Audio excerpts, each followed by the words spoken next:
Hola amigos, buenos días. Recientemente hay mucho interés a nivel científico en analizar el comportamiento felino. Últimamente están saliendo trabajos semana sí, semana también. Uno de los más recientes que me ha llamado bastante la atención es un estudio publicado por la Universidad de Lincoln en Inglaterra, donde definen que hay 5 tipos de relaciones entre gatos y propietarios. Y cito este estudio y me parece interesante porque se han dedicado a estudiar algo más de 4.000 hogares ingleses que tenían gato, analizando tanto a los gatos que vivían en esos hogares como a los propietarios. Y esto les ha permitido establecer estas 5 categorías. En este vídeo os voy a explicar en qué consisten, cómo son estos 5 tipos de relaciones, y me gustaría que vosotros, para yo tener un poco también de idea, me explicaseis con cuál os sentís más reflejado o reflejada. Es decir, cómo pensáis que es vuestra relación con vuestro gato. ¿De acuerdo? El primer tipo de relación que se ha descrito en este estudio, os repito, os lo pongo en la descripción, es lo que se llama relación abierta. Me imagino porque han cogido el mismo concepto de humana, que ya sabéis que hoy en día, entre la gente joven sobre todo, está muy de moda este tipo de relación. Básicamente se llama relación abierta a la relación que existe cuando el propietario del gato es un poco indiferente hacia el gato y el gato al mismo tiempo también. El gato es el clásico gato que tiene relación con ese propietario, pero que no hace ningún tipo de remilgo a tener relaciones con otras personas. Visita la casa de los vecinos, come en la casa de los vecinos, pero también come en la tuya, etcétera, etcétera. Digamos que es, en ese sentido, un gato un poquito promiscuo, ¿no? Es decir, que no tiene fijado un claro propietario. Luego tenemos lo que se llama relación remota. La relación remota se describe como la relación en la cual el propietario es indiferente hacia el gato, pero el gato sí que parece tener algo de cariño o de aprecio hacia su propietario.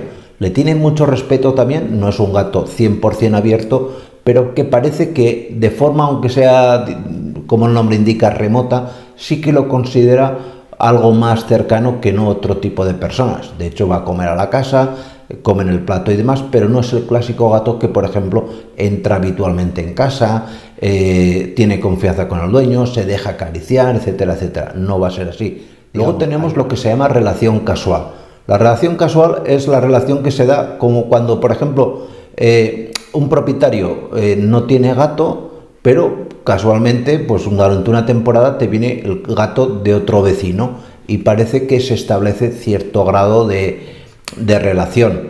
El propietario, por llamarlo así, no considera al gato como suyo, sí que le pone de comer y demás, pero el gato se parece mucho al gato de la relación abierta, es decir, está durante un tiempo en esa casa, pero de la noche a la mañana puede desaparecer. Luego se define también lo que se llama relación de amistad. En esta relación ya existe un cierto grado de compromiso por ambas partes. Es decir, el propietario considera que el gato es alguien de la familia, se preocupa por él, se fija de que a lo mejor no tenga pulgas, de que el animal esté confortable, de que a lo mejor el gato no tiene mucha costumbre de entrar a casa, pero cuando entra y demás, el dueño lo recibe bien, lo trata bien y claro, el gato responde, como es lógico, a esta relación de amistad, pues mostrándose cariñoso, frotándose con el dueño, etcétera, etcétera. Y por último, tenemos lo que se llama relación de codependencia. La codependencia es la relación que se da cuando tanto el dueño como el gato no pueden vivir el uno sin el otro. Para el dueño o dueña, el gato es lo más, el gato es lo primero.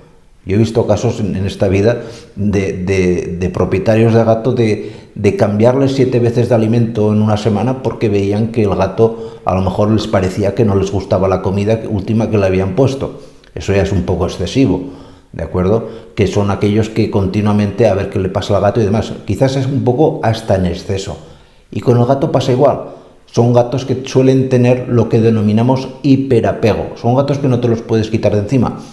Es una relación muy bonita de ver. Entre ambos se lo pasan genial porque no se dan cuenta, pero para otras personas que puedan convivir tanto con el gato como con esa persona, pues a veces puede llegar incluso hasta molestar. Pues esto es lo que os quería comentar, ¿de acuerdo? Muchísimas gracias y nos vemos en siguientes vídeos. Cuidaros mucho. Chao.